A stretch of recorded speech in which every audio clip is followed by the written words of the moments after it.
All right.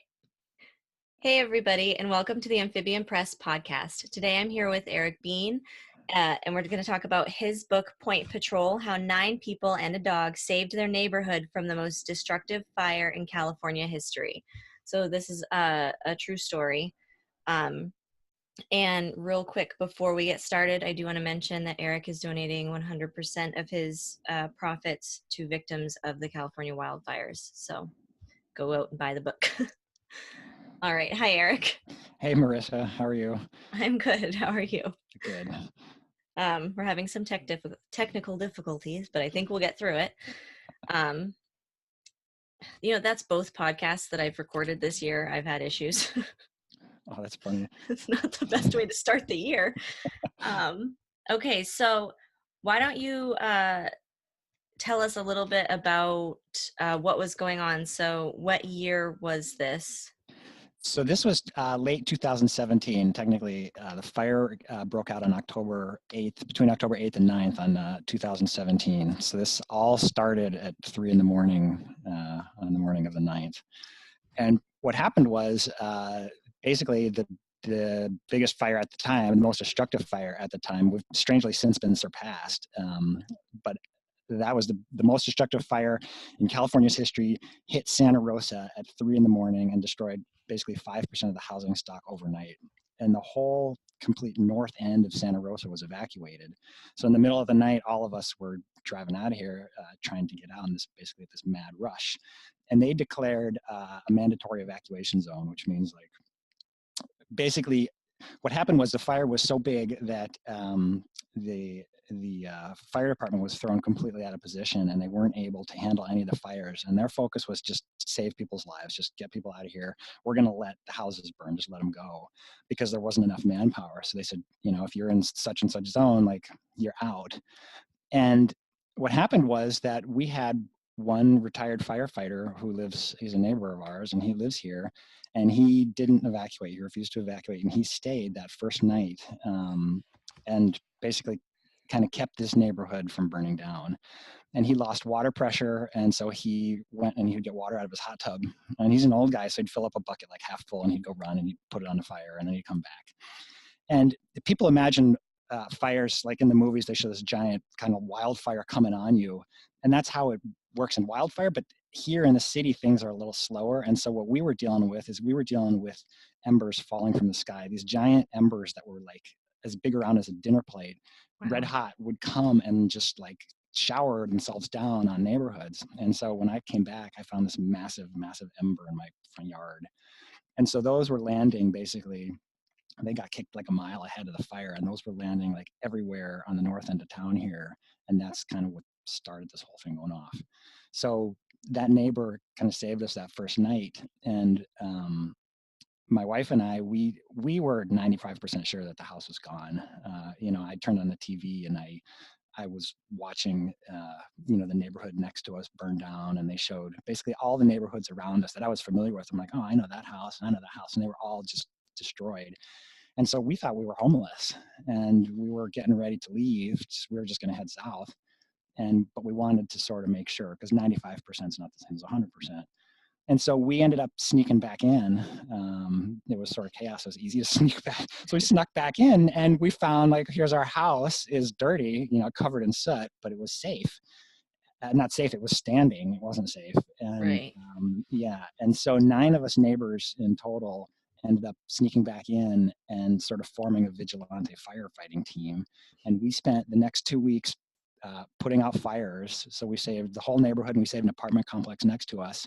And we chased looters out of here, and we bonded and had sort of like an interesting experience together. And all the other neighbors who didn't think it was a good idea to be up here became our support network. And so they would pass food and supplies and things through the police lines to us to kind of keep us, stocked up on things. And so the book is basically about a 2-week period, starting with that evacuation night and ending with the time when the evacuation was finally lifted and everybody could sort of come home. Like what happened up in here during that. Yeah, that's crazy. So, Yeah. had you ever been in an area that had fires like this before? Because you mentioned in the book that you kind of moved around from North Carolina and Tennessee, but Had you ever been in a fire zone before?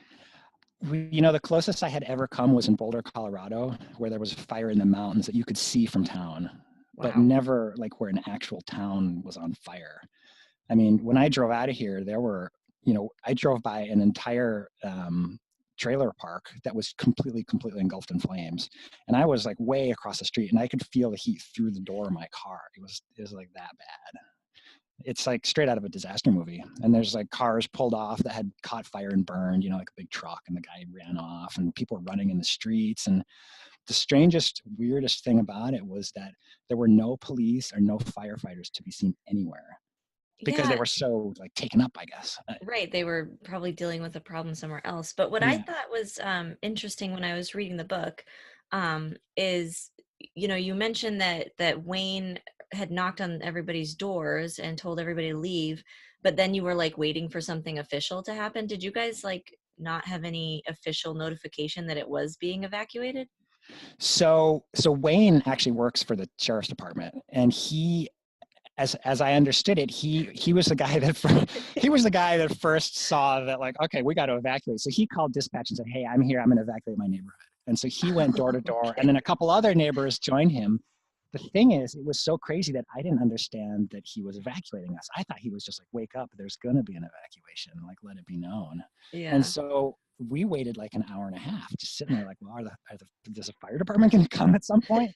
And what happened was it got so smoky in the house, and so kind of you get this really weird, like, sort of like your hairs on your neck are tingling. It's like, you guys need to get out of here. So we left like really late. Um, so no, he was the evacuation. I just didn't understand that, I guess. Yeah. And there's some controversy about that because not everybody got evacuated. I mean, there are people who woke up to basically their house burning down, Oh, and geez. there were people that died around here, Well, and it was really sad. that's kind of what I was wondering because when I lived in North Carolina, we stayed for a hurricane, and it was kind of assumed that if there was an evacuation, you'd get like the notification on your phone. Right. And both of those hurricanes ended up being nothing. But you know, when I was reading this, I'm thinking, why isn't there like that emergency notification on the phones? Why isn't that happening? Well, that was a controversy because they had the ability to do it, and somebody decided not to send that notification out. Ah, I don't know why. I think they thought it would be worse because they couldn't target us. They like would go out to the whole city, and they didn't want everybody running out of their houses and just clogging the roads up. And meanwhile, we're right. stuck. So they figured like, well, just you know, I don't know what they figured. It carried on in the newspapers. People were upset about that for quite a few months afterwards. Yeah, that's interesting. Because Yeah. like last summer we had a tornado warning, and it went out to everybody, but then it specified the towns or the counties. So you'd think they could have done something like that. Yeah, that would have been nice. Like, let it be known there's a fire bearing down on your location. That's kind of important Yeah. information to have, especially at 3 o'clock in the morning. It's not like people are looking out their windows. No, you So could smell it. You could definitely smell yeah, it. And so I was wondering, but we're not like on the edge of town. We're pretty sort of in there. And so I didn't think that a fire would ever be able to come this far in. And I just thought it was kind of a joke almost. yeah, There's a part of you that wants to say like, this is overblown. I should just go back to bed. Like, yeah, they're overreacting. There's no fire. yeah, So luckily I didn't listen to that part and we packed up. But yeah. yeah.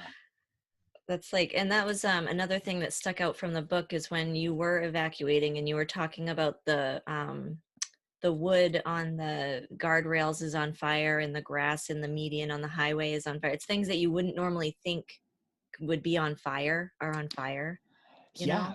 Yeah. Well, your first thought is like, get to the highway, get out. That's the fastest way. And there's this overpass. So we're driving over the overpass and I look down and like the highway looks like it's on fire because all the center between the lanes and the guardrails, that was all burning. Hmm. Meanwhile, it was completely backed up. So people are sitting there and the highway around them is on fire, which was Yeah. crazy. So we ended up evacuating, going down side streets and back ways and kind of weaving our way in. But yeah, it was intense. Yeah. Thank goodness you knew your way on the back roads. Well, yeah, the funny thing is I was almost out of gas and people, Yeah. you wait, you wait until the light comes on and then you fill it up, that's sort of, but if there's a fire, I'm thinking like, how far can I go? And I figured maybe, 60, 70 miles, but it could have been much worse, run out of gas like in a firestorm. Yeah, there's that one part where you look at a gas station and you're like, should I fill up or should I leave? Because the fire's kind of close. You don't really want to put gas in your car with fire right there. Yeah. Yeah. And across What the do you street, do? something's on fire. And you're like, okay, maybe not that gas station. That's like, it's so scary though. I mean, we're I know. laughing, but in the moment, that sucks. Yeah, no, it did. It sucked. I mean, the thing is, you had so much adrenaline running that you weren't scared. It was more just like action. What do I have to do like Yep. right now? Yeah. And and so we got out. We drove through another. So we live in Fountain View, which is the houses are a little bit more spread apart. There's another area in Santa Rosa called Coffee Park across the highway. So the fire came through and jumped the highway and got into this neighborhood, and that's like a sort of like a more working class neighborhood. And the houses are very, very close. And so when those went, it was like dominoes. And those are the people who just sort of got out of bed and had to go. And Hmm. I talked, there's a friend of mine, he was telling me about what he had to do, and his wife wanted to get dressed. And he's like, no, we don't have time for you to get dressed. Like, if you get dressed, we're going to die. And he had to have this whole argument. And so she went running out with like one slipper and like a nightgown. And he's got his kid and they got the dog under one hand. And they Hmm. got into their pickup truck, and the back of their pickup truck is on fire as they're driving out. It was like straight out of a disaster movie. You wouldn't think like your friends would have to go through something like that, but it was intense. Yeah, and these fires happen like every year, it seems. Is it? Well, so I've been in California for 4 years now, and it feels like at any given moment, California is on fire. Some Yeah, part of California is burning down. Yeah, that's what it yeah, seems like. Like, we just hear it on the news, but it does seem like literally constantly a piece of California is on fire. yeah, yeah. So, I think you're right. And we've had a drought for like quite a few years now, and I think right, that probably plays into it. And climate change isn't helping, and so every fire is like a little bit worse than the last one. right. And I thought, I mean, the title of my book, the subtitle was how 9 people and a dog um, saved their neighborhood from the most destructive fire in California's history. But as soon as I released it, there was another fire that was even worse, and I had to Hmm. go back and like change the subtitle. I See, thought I they was would. going to ask you about that. I thought, oh, this fire is the worst ever. We are never. This is nothing ever is going to happen like this again. This is like a perfect storm for fires. And like within 1 year, I couldn't even get the book out before like an even worse fire hit. So hopefully that's not a trend, but I mean, it's sort of a new world in a way. Yeah, I mean, yeah, that's definitely. So, you're still in that house, right? We're still here. We came back. It's not quite the same house as it was. The fire came all the way up to the back. They burned our backyard. I actually put our backyard out with a garden hose, and it caught the neighbor's deck next door and the other neighbor. All the fences burned down. So there's just soot damage just everywhere. It's still like we still find things. But yeah, we're still here. The neighborhood's sort of bonded, so it would be really hard to leave, I think. Yeah. Is there anything that you've done to prepare for future fires that you hadn't thought of before? Well, so yeah, the main thing that so we never had an emergency kit or anything like that, and so you're thrown into things without having anything and knowing what to take, and so that has changed. We have some supplies around, and the one thing that was a real headache was that there was no way to charge our phones when we were back up here, and you wouldn't think like a phone would be critical equipment, but when you have a group of people together and you're trying to communicate about looters and fires and what's going on, like the phone was like our lifeline, and getting those phones charged were like really, really important, and it was hard. And so we have all these battery backups and batteries and like little generators and things, so now if it happened, we could keep the phone charged. And until you go through something like that, you would never think like, oh yeah, I need a way to charge my phone. See, well, Go through the I fire. I'm happy that you brought that up on here because when I was reading the book, the part where you run back to get your car because it was on the other side of the police line and you found a way through, I'm thinking, I hope he brought his phone and was charging it on the way back. That was what I was thinking the whole time. Well, that's how I thought it would go. I thought I'd have to sneak out, take my phone down there and like charge it for an hour and then come back. Hmm. And in the beginning, it was easy to go in and out because it was real loose, and the police were sort of, they'd sort of let you do it. But at a certain point, with all the looting, they decided to clamp down. Hmm. And on day 2, there was no way in or out. I mean, unless you want to get arrested. Right. So there were cops everywhere on all the entrances. And then eventually, the National Guard came and basically just like invaded our neighborhood. So you were up here with whatever you had, and that was it. Mm-hmm. And it was hard. We have battery backups for the computers, and so that's what we were using for a long time. Like the little power thing, Mm-hmm. and it didn't last very long. They'd run out, and finally, one of the neighbors, the outside neighbors, he bought us a generator and delivered it through the police lines. And so we had the generator plugged into a power strip, so it powered a fridge, and it powered a whole bunch of power strips, and there were just like phones like all over that power strip. So Mm-hmm. that's sort of how we solved it in the end. Yeah. The only disaster that I've really lived through is the ice storms of 2008 because I'm in New Hampshire. Um, and we didn't have power, and my stepdad, I can't remember who ended up going, but somebody ended up going. They had to drive like 6 hours to get a generator because all the generators were gone. Yeah, I believe it. I believe it. Yeah. So, Well, and then you have to worry about gas. It's not just the yeah, generator. You got to keep it running, and yeah. it's a challenge. Yeah, my mom and I were just talking about that because we were out driving around just to look at the damage, and we should not have been out there. No, no, it's human nature to go like, oh, what Yeah, happened? I want to know. Yeah, it was so bad, so Yeah, bad. But yeah, I wondered about generators. You haven't got a generator yet where I am.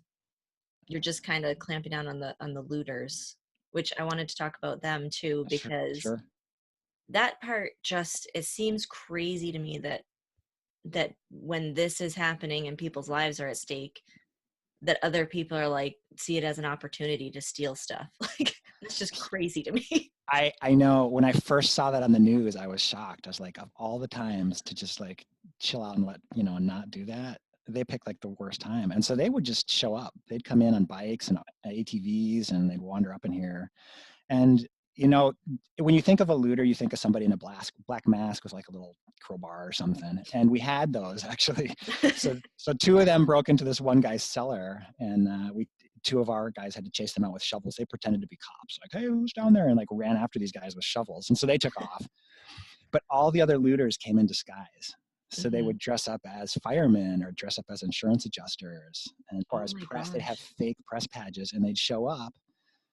This one couple showed up in a disguised pickup truck that looked like it had this big roll of hose on the back and had these decals on the side like Valley Fire, and they said, "Hey, we're here." And they had yellow jumpsuits, like super perfectly clean yellow jumpsuits, and they said, "Hey, we're here with insurance to make sure that this house didn't burn down." And they pointed at whatever house, and like, "Oh, okay," and so they want to go inspect. And Mm. I mean, I'll admit, I got faked out. I was like, "Oh, okay, well, there it is. Go ahead and knock yourself out." Like, I'm going about my business, and all the other neighbors showed up and like started taking pictures and asking them questions, and it got like really super tense. I have to say, had we known in the beginning what we knew in the end, we would have had those people duct taped to like trees, and we had to zip tied, because we had to get completely over the top aggressive with whoever came into the neighborhood after that, because they were just constant, and you always had to have a patrol. Somebody always had to be watching because they would just be everywhere. It was horrible. It's just it's crazy. Yeah, like yeah, and that's really thought out. Like they put a lot of thought into that if they have disguises. yeah. They built up their whole truck. I mean, how long did it take to change that truck? I mean, was it just sitting there like that? I don't know. Waiting for a disaster? Like I I don't know. I don't know. that's Yeah, I don't know. It was crazy. It was crazy. it blows my mind. Uh all right. So um I have so many questions, but the only ones I wrote down were the ones I already asked. Okay. Oh, let's talk about your dog. Okay. Oh my gosh, his name just went right out of my head. Oscar. Oscar's his Oscar. name. So Oscar's a Doberman.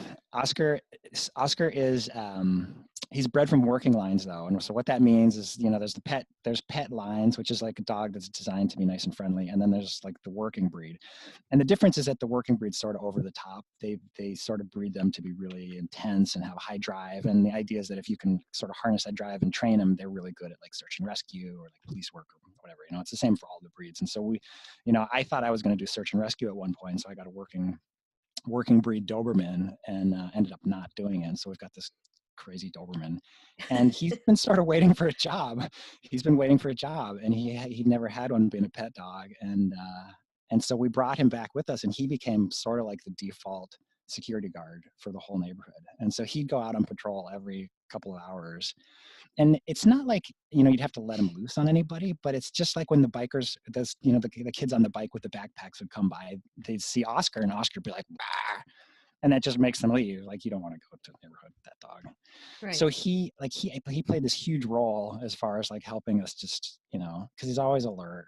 And there's something about having a dog around. It just lets people kind of like put that nervous energy onto the dog almost. Like, you pet him and, hey, Oscar, how's it going?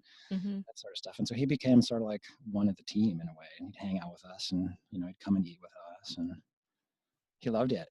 I also have to say that that was the only time that I saw him refuse a walk in his whole life. That first night. So I would take him every hour over and over and over. And it got like really, really cold, in the night. And about 3 or 4 in the morning, he was done. He was like, no, you can go without me. I'm going to stay here and guard this couch. And my wife too, she's not going. So I had to go out there, and I have to say it was a lot creepier patrolling around without that dog. I bet. But yeah, no, he was part of it for sure. That's awesome. Like, Yeah. I like his role in the story, because I know I've always owned dogs, and I would definitely feel safer with the dog. Just because they're loud, like you said, they don't have to do anything, they just have to be there. Just be there. Yeah, it's like setting a boundary, basically. You got Yeah. the dog, and yeah, no. So he was helpful. It was cool having him. Yeah, there was I guess the closest he ever got to like doing really anything is there's this one guy who showed up on an ATV, and he turned out to be from like another neighborhood, like way away, and they had sort of hunkered down themselves, and so we needed to connect. And the reason we needed to connect is like some of us were armed. So I was armed at a certain point, and this guy was armed. And so if you have 2 armed groups of neighbors running around in the middle of the night, like invariably you guys are going to bump up against each other, and you have to know, like, what is a good guy look? Who's the good guy here? Right. And so he showed up, and he drove right up to Oscar, and Oscar almost like attacked that guy. But yeah, we had to network with them. And so we ended up making friends with that group, sort of like a satellite group to us. And we made friends with like all the cops that drove by. Mm-hmm. And in the beginning, the cops would come randomly. They just sort of, drive by to check on us, and they kind of got to know us. And then eventually they were like super friendly, and they brought us groceries, and, like they did jobs for us. So yeah, it was interesting. That reminded me of one of your neighbors saw a looter, and then he had to describe him to the police, and he felt like he was describing himself. Yeah. So the second guy to come back, Sebastian, he has a white pickup truck, and he has, jeans and a dark sweatshirt. And he was one of the 2 people that chased those looters out with a shovel. And so when he was describing him to the cops, he was like, yeah, about medium build, short hair, jeans. He's got like a dark sweatshirt, and he drove off in this white pickup truck. And he's like, wait a minute, I just described myself. And so from that point forward, he wore one of those like yellow or orange reflective vests, that you wear like if you're a traffic guard or whatever. And he never took that off. He just constantly trying to set himself off. It's like, hey, I'm not looting. I'm just Which is important, especially when people are armed. You have to know who's who. So yeah, very important. Very important. So that was a good idea. Yeah, no, it was a good idea up until, so then we got creative. So we got inspired, put it that way. And there were, the outside group they'd try to buy us things. And so they bought us a set like at Costco, you can get like 10 of those really super bright yellow reflective vests. And so we all at one point were wearing yellow reflective vests. And this is at a time when the police had sort of clamped down a little bit. And this helicopter flew really low over the neighborhood this one day. And it was a police helicopter, and this is what they saw. They saw 10 guys wearing yellow reflective vests with an open garage door going in and out of a house. And they thought we were a team of looters that were cleaning out one of our house. And there were 10 cop cars headed up to bust us at that point. And one of the guys got arrested. And after that, and there's a whole chapter about all this. It's sort of towards the end. You haven't got there, but after that, we decided that maybe wearing yellow reflective vests wasn't good. Because I went up to the cop afterwards. I was like, "Hey, like, are these vests not a good idea?" And his answer was very measured. And he said, you don't look like a looter with one, but if we see you, we have to stop you. In other words, maybe you don't want to be seen. Maybe just yeah. So yeah, so after that, everybody sort of ditched the reflective vests and sort of tried not to be too obvious. That's kind of tricky because you don't know what's the best thing to do. No, no, you have to play it by ear. Yeah. Yeah. Yeah, that's no, I want to get to that part. Read about Sort of that towards part. the end. Yeah, it's sort of towards the end. I'm kind of in the middle, so Okay. um what was the most surprising thing for you during this whole experience looking back? Okay, so what I didn't expect is for the community to pull together as much as it did. And I was really surprised to see how just average businesses would sort of kind of just chip in and do their part. For example, you hear in Florida, for example, when hurricanes come through, there's all this gouging, like with gas and milk or whatever. And here in Sonoma, the gas stations actually lowered their prices, and so there was a rush on gas, and they ran out of regular gas, and all they had was premium. And so rather than charging the premium price, they actually lowered it to be regular. And people would just donate. Stuff would just show up in our neighborhood. And so the funny thing is that nobody knew what to get us, and so when they wanted to do something nice, what they do is they'd give us beer and ice. so we had a fridge going, and we had 3 coolers, and we had so much beer and ice that we still, despite all that, didn't have a place to put all of it. And contractors would just show up. There was a guy from Nebraska who just showed up with a truck full of beer that he had bought out of his own pocket, and he gave us like a $400 bottle, like Johnny Walker and like Blue Label, and like he just showed up like, hey, you guys, like I heard what you were doing, I wanted to help. And so there was all this like goodwill that flooded in. So it was sort of, I wasn't expecting that to happen. I wasn't expecting anything bad to happen, but I wasn't expecting like the support to just show up from everywhere, which was really touching to see the community do that. People would donate, like they donate any supplies that they have. They give us chainsaws. They donated. I mean, the guy, our neighbor, actually bought the generator, but he just bought it, and the beer was free. And the cops, like you wouldn't expect a cop to do a grocery run for you, but the cops would deliver groceries and gas for us. It was amazing. So that really stuck with me, just how everybody sort of became one family. I mean, up here in the group, we really felt like a tribe. We were very close. But the outside group was like that too. And Sonoma sort of as a whole was like that. And everybody just kind of stepped up and kind of put their individual things aside and said, hey, we're all kind of one city here. Let's, take care of each other. So that was cool, I have to say. That is very cool. I like Yeah. to hear about stuff like that. The Yeah. positive side, Yeah. need more The, positivity. there's not very many good stories that come out of disasters usually. And so when one does, that's one of the reasons why I wanted to write the book. Just like, here's this cool thing that happened, here's one. So, Yeah. yeah. Um, so not to take a totally dark turn, but you did mention that people died, and I wondered how many. So in it says on the back of the book, I think I'm thinking 22. Is that right? Yeah, 22 people in Sonoma County died, and most of them were elderly people that just didn't wake up in time, and all of a sudden their house is burning down. And there were at one point there was a map that showed kind of where everybody was, and there's some real close to us. There was one guy in particular that I remember reading about. He was almost 100 years old, and and unlike our neighborhood, he lived in some really, like houses that were really far apart, really big houses. And his wife got up to go to the bathroom, and like the neighborhood is on fire, and the power went out, and they couldn't open their garage door. And Oh, they were both not strong enough to like, pull the thing and lift it. So they went out, and there's just to be met with a wall of flame, and he can't walk anyway, and so he said, you got to go, just save yourself. And she spent 2 hours lying flat on their driveway with the flames like flying over her, and meanwhile he basically burned. And so it was stuff like that. It was like really, really sad. And one of the big reasons why it took 2 weeks for them to lift the evacuation is because they didn't want any family members to go and find somebody. They wanted to make sure that everybody was accounted for and sort of dealt with, which was a really big job. And it's a difficult job in a fire because, mostly you get incinerated. And right. so, yeah. So that was sort of the holdup as far as getting us all back in here. But yeah, there were a lot of really sort of sad stories like that. People trying to survive in their swimming pools and just, out wandering. Just smoke will get you, like if there's too much smoke, the car won't run anymore. And then you just get sort of covered over. So yeah. 22. That number has been surpassed now with the campfire, but it doesn't make it any worse. No, yeah.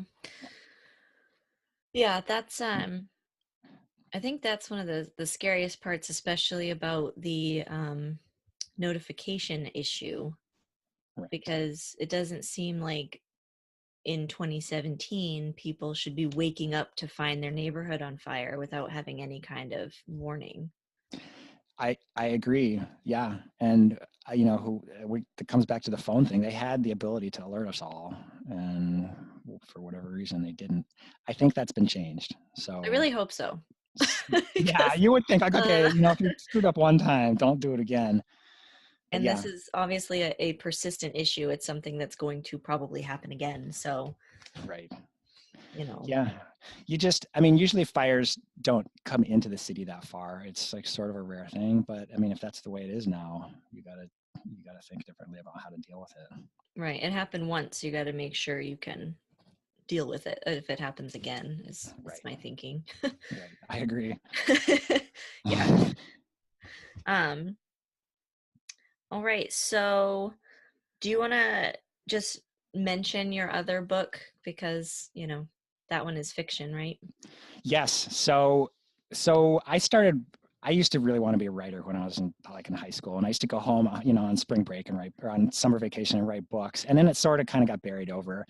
And after going through a fire, like one of the ways that I decompress is just to put it all down and write it. And so working on that book sort of rekindled a love for writing. And as I was waiting for that one to be edited, I ended up writing another one, and I wrote a science fiction book. It's called Killing Adam, and it's basically it's all about the idea is, if we have cell phones now, imagine if the phones turn into chips in your head, and then what would that look like? And then imagine if all the chips were networked, and imagine if all of a sudden that network kind of gave birth to the first sort of artificial intelligence singularity. And you can imagine what happens then, turns into a big thing. I don't know if you can see it. There's the cover. Yeah. So that's Killing Adam. So that's my first novel. I've written other books, but that's the first actual novel, and I'm working on my second sci-fi book now. So the fire had sort of an interesting silver lining in that it launched, an interesting writing career. Yeah. When I saw that, I wondered which came first, but now we know. Because a lot of people do that, where they're like, I'll write a book someday, and then something happens. They're like, okay, I guess that day is today. That day is right now. Yeah. I'm going to write it. Yeah. No. So I'm glad that you got to do that anyway. Thanks. Yeah, Even if no, you it's had to exciting. go through something awful before it happened. Yeah, it's a strange way to have something get born, but no, it definitely did. It definitely came out of there. Yeah, that's great though. Thanks. So where can people find you online? So the books are on Amazon, so you can definitely buy them on Amazon. You can go to my own website, which is erikbeann.com. My name is spelled super weird though. It's EARIKBEANN.com. And then if you're local to the Bay Area, it's in all the Copperfields, which is an independent bookseller here. But yeah, or you can go to any bookstore and ask them to order it, and they can do that too. And that would be super cool. That'd be super cool. All the profits from the firework are going to fire victims and families of fallen first responders. So I'm trying to do something good with it. Yeah. So go buy the book. That's why I didn't ask you for a copy to review. I bought it because I wanted to make sure that I participated in that. Thanks a lot. Thanks. I appreciate it. All right. So thank you and good luck. Thanks, Marissa. It was great being on here.